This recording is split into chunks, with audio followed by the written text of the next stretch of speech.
Back around 2 years ago, give or take, I tried to make a video about autism and suicide. This topic was something that struck me as so incredibly important because the autistic community is one that's incredibly impacted by mental health and suicide, and there's some real depressing statistics on this issue. However, that aside, I think what really drove me to make the video was how personal it was to me. To be candid, I was autistic and I've experienced suicidal thoughts or some form of significant depression for most of my life. And when I think about it, making this sort of video was really in some way writing to some younger or fucked up version of myself. And if I'm being honest, it 100% was. Part of the idea that went into that video was that we very rarely hear from suicidal people when they're actually suicidal. We have hundreds of videos on YouTube of formerly suicidal people talking about their experiences, but when do we actually see, suicidal people speaking from a place of authentic experience in the moment? Practically never, right? It's like what scholar Devin Gorey says.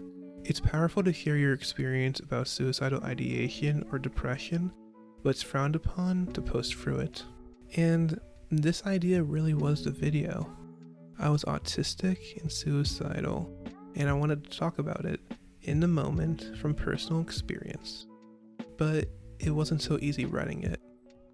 If you're gonna make any sort of content or video on suicide or mental health, there's a lot of pressure to honestly make it perfect, because there's a strong possibility you're going to be reaching a population that's very vulnerable.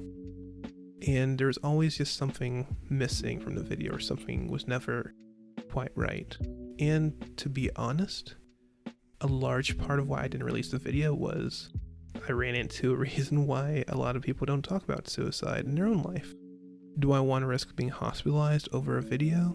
No, probably not, So the idea for the video became stuck, and I eventually lost my creativity in general, and I just straight up stopped making videos. My channel became dead, for better or for worse. But either way, life moved on, and I'm a bit happy to say that I was able to, for lack of a better word, heal, or at the very least, change my perspective on my life. I haven't had a suicidal episode in a number of months now. However, when I think back about that video topic of autism and suicide, making that sort of video now becomes something impossible. I'm no longer suicidal, and I can only now speak about autism and suicide as this reformed subject. As somebody who used to be suicidal but is now healed, as somebody who's now no longer mentally unwell. Now, of course, I am incredibly fortunate for this to be a fact now, that I am no longer suicidal, but the loss of an authentic voice on suicide and autism does strike me as being a loss. And somehow, that all brings us to the video game Omori. Around a month ago, I watched a playthrough of the game and it hooked me almost immediately. I watched it on one of those 10-hour playthrough videos, and I'm telling you, it was 3 days, binge watch. I just finished that whole game just watching it on YouTube in a number of days. What really hooked me was the concept and the plot of the game. I've played games that dealt with issues of mental health and trauma before, but for me, I hadn't really experienced a game like Omori before. For the first time, I felt like a game recognized my actual experience of mental health and depression. A narrative finally got it. Some of the dialogue in the game were words I've told myself verbatim, and it's in these moments where the game was really able to connect with me. And even more than that, when I looked back on the game after finishing it, it struck me that Omori was really about lost futures. Futures that the characters were so striving for, futures that were given up on, and futures that were just straight up forgotten, hidden away in some collective unconscious. There's something about the game that really resonated with my autistic experience, and the idea of lost futures connects the dots in so many ways.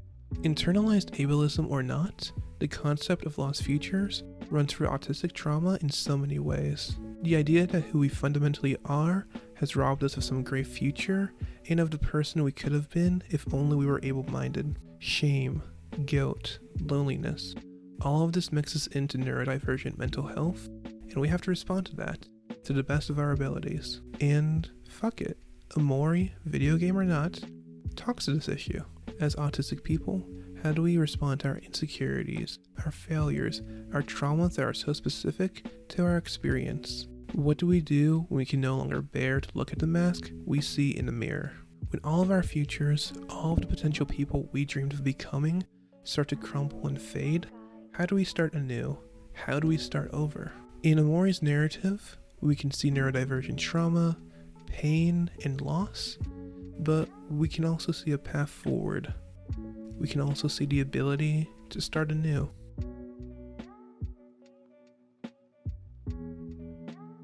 As context, my channel makes video content about disability theory and neurodivergence from a primarily left-wing perspective. Within the space of left-wing video essays, there's been a lot of content made on this concept of the male loneliness epidemic. Now, I do want to be clear, this is not a solely left-wing thing.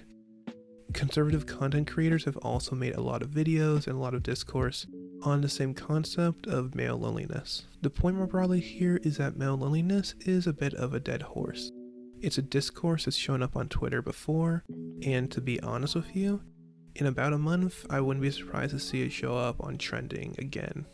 However, when you actually watch these video essays on loneliness, it strikes me that these videos actually don't really understand, don't really grasp what it means and what it feels like to be lonely from a day-to-day perspective. If I'm being just completely 100% honest, what it feels like is that all of these video essays on loneliness have come from people who haven't actually experienced loneliness, haven't actually experienced social isolation in their life, and it shows. Because of this lack of personal experience, there's a sort of reduction that occurs in these videos. In the discourse, loneliness becomes something different from literally not having people in your life, being socially isolated, and instead it just becomes a conversation about people not having a boyfriend or people not having a girlfriend. It gets reduced into something entirely romantic, which, of course, isn't what loneliness actually is. Here, I want to discuss the reality of being lonely. Not the sad feelings you get from not having a girlfriend or not having a boyfriend. I've been lonely for much of my life, and if I'm being honest, it's been a major catalyst in my suicidality. Of course, this is not just my own experience. Studies into suicidal ideation also show that social isolation is a huge risk factor for the development of suicidal thoughts. For me, it isn't something that's outside of me or that's some external force invading my life. It's actually something that's very internal.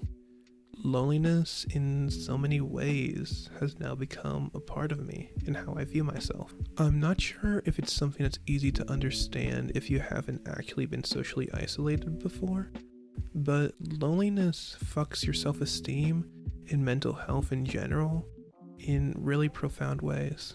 I do want to make this clear. Being lonely or being socially isolated is not being alone over a couple of weekends or even being alone over a month. Social isolation is over months, if not years, of having to reckon with the fact that you have no social support system and all of the corresponding effects that come from that. In terms of loneliness not being external, one of the consistent thoughts I've had is the thought that I'm not likable. And it's really easy for these type of thoughts to appear logical when you don't have anybody in your life who has made the intentional decision to stay in it. At some level, socially isolated and lonely people really have to confront the fact that throughout however many years of their life, they have not made enough of a mark or enough of an impact on another person for that person to say, yeah, I really like this person, I want to stick around them, I want to be a presence in their life. From here, it becomes real easy for the lonely person to perceive their own social isolation as being a fundamental failure, as a personal failure. For us, this is not systemic. We can't easily read, Marx or Foucault and say, oh, it's not just us, this is all of, these systems. Instead, the most available analysis is that it is literally just us. Loneliness makes you feel like you're the reason you are fucked up, and because you are fucked up, you are lonely. In other words, loneliness manifests itself as something that emerges from our own fucked upness, and this enables a cycle of self-loathing and self-hate to sustain itself. Here, we can return to two things. One, how the way we've talked about loneliness has been really, really bad, but also the unique relationship autism and neurodivergence has with loneliness. As mentioned previously, there's been this really shitty sleight of hand where loneliness is just reduced to not having a romantic partner. And yes, 100%, not having a partner can be painful, but fundamentally, that is not what being lonely is. Because of that, we have passed up opportunities to talk about male loneliness from an intersectional approach, instead really just talking about male sexlessness. And yes, these critiques are valid and are needed, I'm not disputing that, but I really wish we could just talk about loneliness at its most basic form. However, when video essayists, especially left-wing video essayists, have spoken about loneliness, they've really fallen short. When left-wing video essayists talk about loneliness, they often attempt to provide solutions. And these solutions often amount to, one, having good hygiene, which I don't want to dismiss, use deodorant. That's an important thing to do. And then also they talk about being confident. Here, the framing of confidence within these videos strikes me as being so vague that it's essentially not helpful at all. However, if we actually analyze what being confident means, we can understand that being confident has an enormous intersection with privilege. It is fairly obvious that it's a lot easier for, a high school quarterback or a frat boy to be more confident than a disabled or neurodivergent person. We should understand that confidence is not just a performance. It's a muscle that needs to be trained, and society is much better at training certain type of people to be confident over others. Also, we would be wise to remember that being confident is coded for able-bodied modes of performance. When we think about loneliness, it really is just a bunch of signs that signify assertiveness. It's positive eye contact, it's the way you walk, it's the way you speak, it's all of these sort of performances. However, when we talk about disability or neurodivergence, how do we frame it? Do we request an autistic person to mask and to force eye contact to be, confident? Do we ask disabled people to talk or to walk in a certain way just to signify to other people that they're assertive or that they're confident in order to make friends or to meet, a romantic partner? In some ways, it does strike me that in our advice to lonely people, we can just end up asking autistic people or disabled people in general to mask or to camouflage. And yes, we can understand the basic point here. No one wants to be friends with Eeyore, being depressed, being sad, bringing the energy down. Nobody really wants to be friends with that. That's fair. However, it is apparent to me that people who aren't confident still deserve access to friendship. And again, confidence does have a relationship with privilege, and it's often coded for able-bodied modes of performance. This, of course, bears itself out when we look at the relationship between autism and social isolation. In a 2018 study, it was found that autistic people experience loneliness at a rate that is 4 times more likely than their neurotypical counterparts. And almost 80% of autistic people self-report as being socially isolated. Additionally, in a separate study published in 2014, around 40% of autistic people self-reported they never got together with friends in the past year, and around 50% also said that they never received a call or phone text from friends as well in that past year. Again, this is the loneliness we should be talking about. This is not being lonely for a week or even a month. It is over the span of a year, if not more, of having no phone calls, no texts, straight up no contact with friends. This has such a significant impact on mental health and we really need to start talking about it. So, okay, loneliness sucks. Autistic people experience high rates of social isolation, and this is a big issue that we need to confront as a society. Easy enough. However, I would like to take it a little bit further as well. While I am critical of the video essays on the topic, there at least has been solutions that have been attempted to be offered. These solutions might be shallow and not good, but at least, there's some sort of solutions, some sort of action you can take. However, all of these solutions, they're offered towards lonely people trying to create friendships. We don't really talk about what happens after lonely people create the friendships. What does it mean and what does it look like for lonely people to sustain friendships? Making friends as an adult is definitely hard, and you have to deal with a lot of anxiety when you go out and make first impressions and meet people for the first time. However, in a lot of ways, sustaining friendships is even harder, but we really don't talk about what that looks like. In the end, especially for a population that's trying to exit a stretch of loneliness or social isolation, you're not only going to deal with poor or stunted social skills, you're also going to have to deal with just a general insecurity about being rejected and about losing your friendships. At the end of the day, really, none of us are that far away from being socially isolated. Relationships are fragile, and we can often be an argument away or friend group drama away from losing the relationships we value. And just in general, friendships are often transitory. They can fade in and fade out of our lives. That's fairly natural and normal to experience. However, we also do have to deal with external situations as well. We saw in situations like the COVID-19 pandemic, how external situations, politics, natural disasters, a global pandemic, those can really impact friend groups as well. For many, COVID-19 was an event that fundamentally changed friend groups and also just fundamentally changed how we experience friendship in general. Because of how fragile relationships can be, lonely people really have to grapple with the fact that these relationships are not at all guaranteed. A new friend can fade away in a week, a month, a year. Nothing is really guaranteed with friendships. And because of that, it's very easy to become insecure about the relationships you come into contact with. It's really easy to get attached to people sometimes, and ultimately, that exposes you to a road of hurt. Additionally, we are also talking about a population that lacks access to an outlet for their foundational social needs. And upon gaining access to a friend, it can be really hard to not overwhelm them.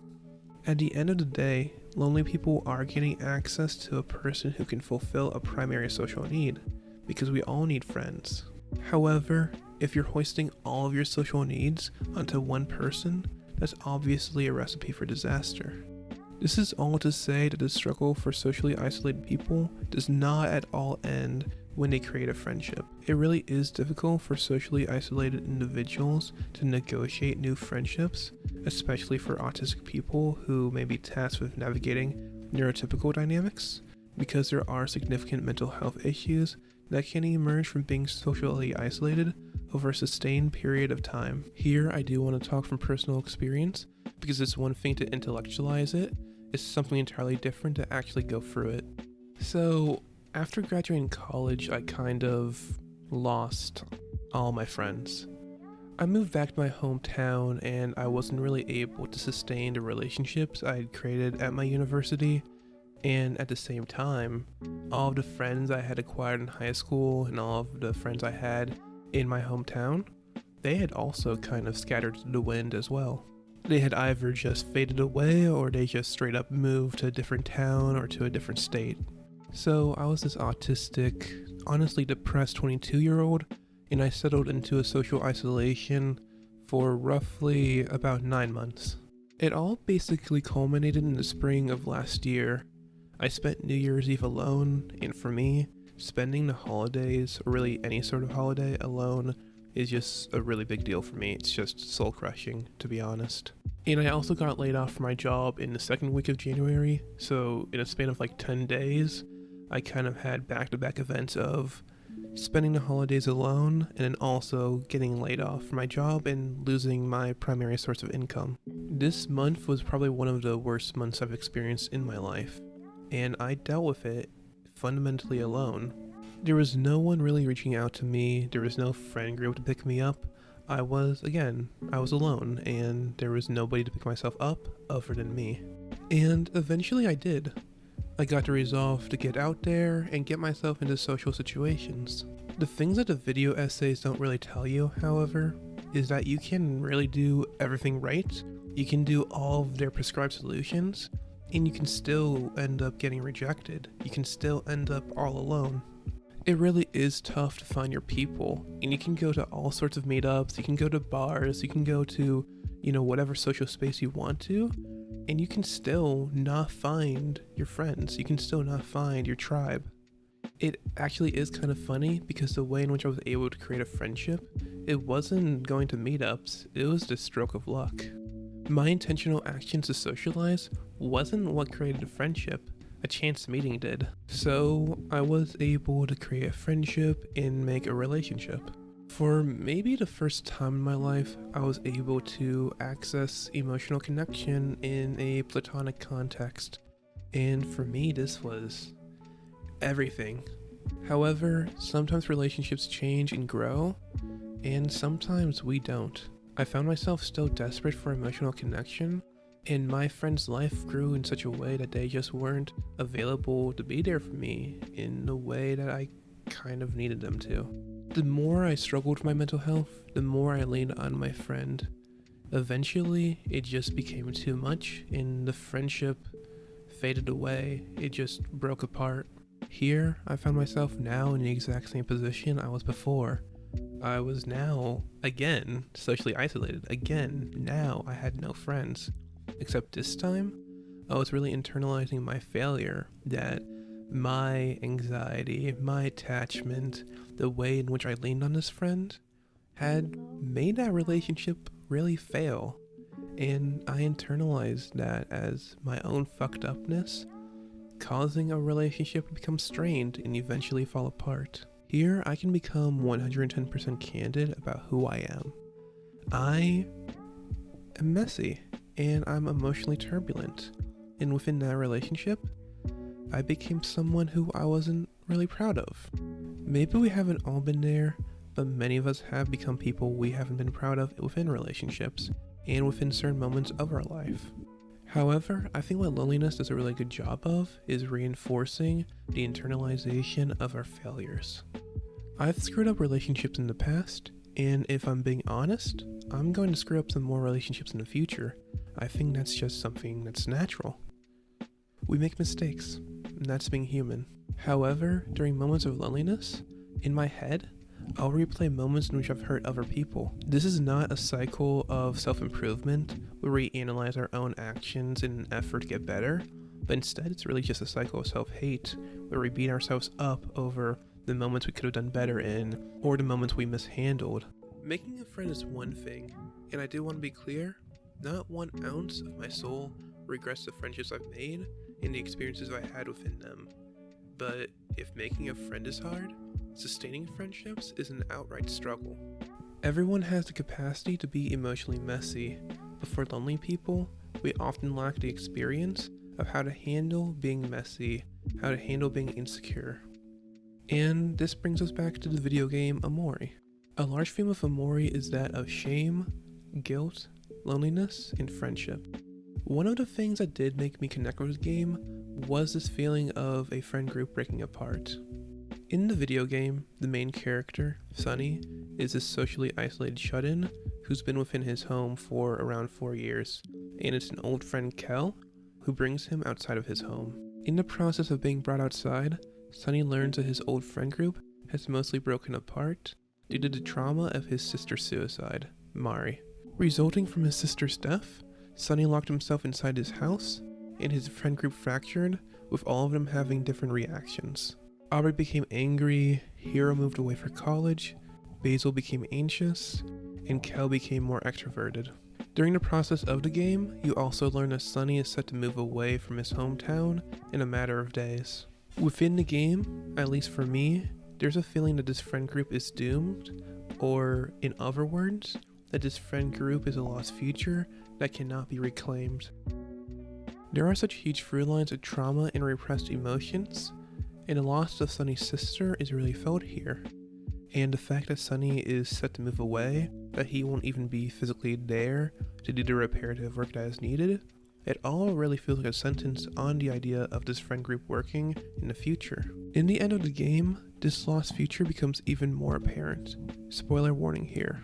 In the end of Omori, there's a bit of a plot twist where Mari did not commit suicide as previously thought. Instead, she died from an argument with Sunny, and her death was just framed as a suicide.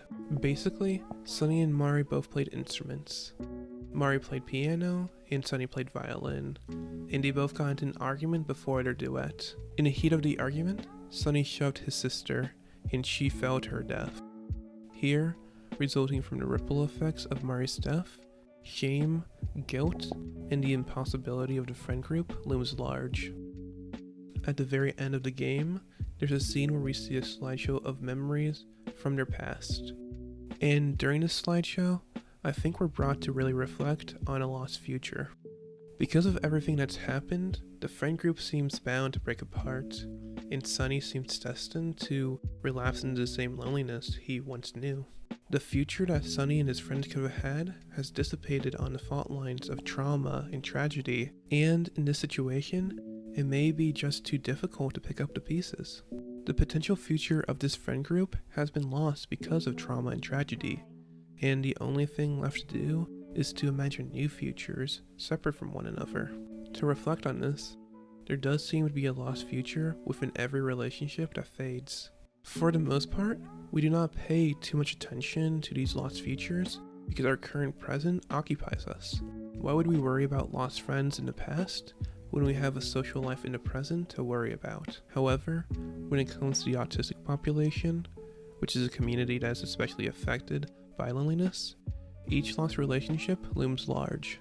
When you only experience a small number of relationships, each friendship that fails takes on an extra emphasis. The lost future of each friendship represents one fraction of a complete future that is being lost, one relationship at a time. So much of our cultural discourses are tied into concepts of friendships, especially when you're in your 20s. And to talk about loneliness against the backdrop of having these expectations of having friends and having a functional social life is to really express our unspeakable lack out into the world.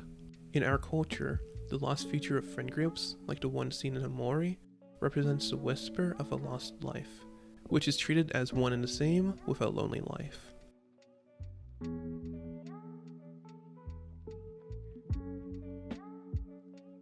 I sometimes feel that if I wasn't autistic, my life would be dramatically different. Of course, this is undeniably true.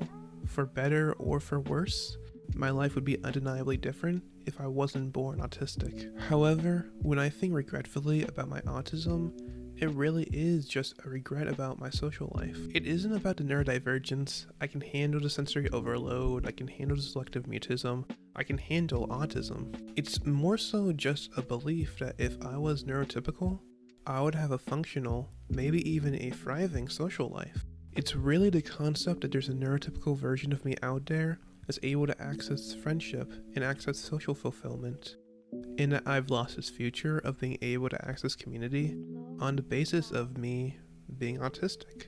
Of course, there's going to be a huge disclaimer here. Me saying this out loud is really just putting my internalized ableism on full display.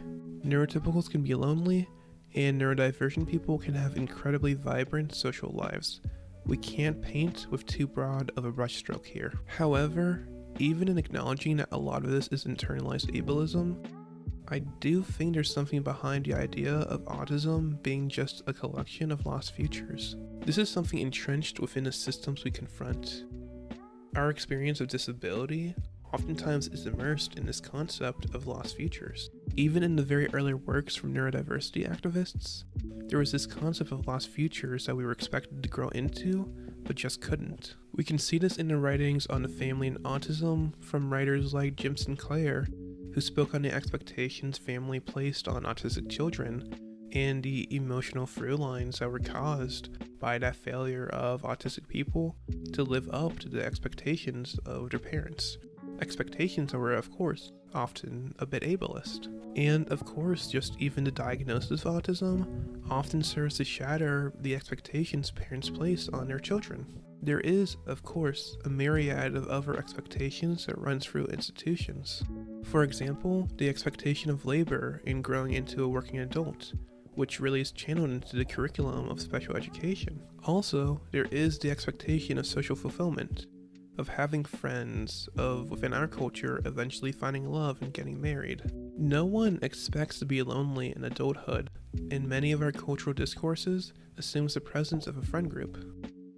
Here, as an autistic person, it's easy to internalize this. So much of autism does feel like a lost future. We may not be what our parents expect us to be. We may not graduate college, be able to work full-time consistently, and we may not be able to live independently. This concept of lost futures can often feel like a personal failure. These are lives we were supposed to obtain, but just couldn't. And often, we do feel the weight of the expectations from our loved ones in these lost futures. What accentuates this is the loss of so many other futures for disabled people. It is one thing to experience one lost future and to move on to another. For example, who cares about not being a creative writer when you can move on to another career like being a doctor or being a lawyer, just for example. However, for disabled people, this sort of navigation often is not possible. We're foreclosed from any sort of future regarding labor, education, housing, and so on. Our lost futures can feel like one big collective lost life because we're unable to replace the potential lives we've lost with a life we want to live in. The lost future of loneliness is unique though. We have developed language to express the pain of being unemployed or of not being able to graduate from college and other more material exclusions. However, we don't really have a language for expressing the pain of loneliness, and because of that, being lonely connects with our shame and guilt in a way that other exclusions just don't. It does often feel that being lonely is more unacceptable than other forms of material exclusions. Failures in housing or employment are often considered material failures that can be outside of a person's control, whereas loneliness is often framed as being a failure based on somebody's intrinsic differences. In other words, loneliness is very rarely discussed as something caused by systems or institutions, but instead, we think about loneliness as being something that's caused by an individual being weird or an individual being unlikable. Because of this, having a lack of friends connects with our sense of shame and guilt in a way that the other failures just don't. Are we really able to express and recognize our fear and insecurity surrounding loneliness without fear of being ostracized? Of course, autism and social isolation do face this incredibly large intersection, and this does result in a large reality of autism that we don't talk about nearly enough: autistic suicide. The situation is quite dire. Up to 66% of autistic people have thought about committing suicide. 35% of autistic people have actually made the attempt, and suicide is the second leading cause of death within the autistic community. If you spend enough time in autistic online social spaces, especially ones that allow users to be anonymous, you quickly confront this reality. One of the most common topics in these social spaces, like Reddit, is that of autism, suicide, and self-harm. And, of course, we can analyze this for systems. Autistic people experience disproportionate outcomes when it comes to employment, labor, education, independent living, and, as mentioned before, autistic people also experience disproportionate rates of loneliness and social isolation, not only compared to able-bodied people, but also to other disability groups. So, yes, we can look at institutions and the average quality of life given to autistic people, and understand the rate of autistic suicide as just being a result of material oppression. This would be a worthwhile analysis in its own right, and you can implement Marx and Foucault, and it would be a decent left-wing analysis. However, for me, there would still be something different. Yes, all of the above does need to be said. The rate of suicide does largely derive from the systemic oppression of autistic people. That's self-evident. However, we should understand suicide as stemming from a certain belief. That belief being that your life is going in a certain direction, and that no action, no sort of radical event in your life will allow you to access a future that's worth living. So the best course forward is to just die. You can be unable to live independently, you can face housing insecurity, or even be homeless, You can be excluded from higher education, and you can be unemployed or underemployed. You can face all of the above and still say that life is worth living. Or at the very least, you can say that life is something worth fighting for. However, suicide negates all of that. In analyzing rates of suicide, material conditions can explain a good deal, but they cannot explain the whole scope of suicidal ideation. However, when we think about autism and lost futures, it becomes much more clear how suicide and autism have become so intertwined. The presence of loneliness, in addition to so many other features that have been foreclosed, labor, education, housing, independent living, all of this builds to a point where it feels like no future is left for us. The fact that loneliness is often interpreted as a personal failure becomes awfully dangerous here, as it is easily weaponized by poor self-esteem and depression. Here, the rejection from the future of being a part of a community is put entirely on yourself, and you have nowhere to look but inwards, and this can ultimately reify a cycle of self-hatred and self-loathing. Naturally, this can result in a sense of pervasive hopelessness, and the idea that we've hit a dead end. This is pushed to the maximum by the socialization of autistic people as being fundamentally broken human beings, a lesson which originates in within medical systems and is distilled by institutions such as special education and broader cultural understandings of neurodivergence. Built into so many cultural representations of autism is the idea that autistic people lack empathy or lack the emotional capacity that neurotypicals do. This ultimately imposes a feeling of lack or inferiority for autistic people, that we are somehow broken or malfunctioning in comparison to neurotypicals. In such a climate, it becomes easy for autistic identity to be surrounded by a sense of shame, with neurodivergent individuals sometimes conceptualizing their own identity as fundamentally a broken brain. From this shame that can surround autistic and neurodivergent identity, you can really feel the depressive aspects. Autism feels like one big lost future, because not only have we lost so many other futures, but we've also lost the basic futures of being empathetic, having emotions, and the most fundamental future of being afforded a humanity. Instead, what we're given in place of that is the future of being defective, broken, robotic shells of a neurotypical that is in need of being fixed, which, predictably, is quite a shitty future to be given. All in all, this builds up to the logic of autistic suicide. We experience rejection from all futures, which can lead to the rejection of any future for the decision of suicide. Towards the end of Omori, there's a final battle scene. In the process of Sunny's social isolation, he had built an alternate world in his head where he can escape to, and within his headspace, Sunny developed an alter ego of Omori, along with versions of his friends that were frozen in time before the trauma of his sister's death. At the end of the game, you end up fighting Omori, which really serves as a physical manifestation of all the repressed trauma and depressive thoughts that Sunny developed over his years of social isolation. I liked the game leading up to this, but it's the end that really made me buy into the entire game. I had never really seen my experience of mental illness captured in a game quite like this. In the ending fight, all of Sunny's depressive thoughts and fears are caught in the dialogue, with Omori verbalizing his self-loathing during the fight. Shame and guilt is a weapon, and it all materializes here.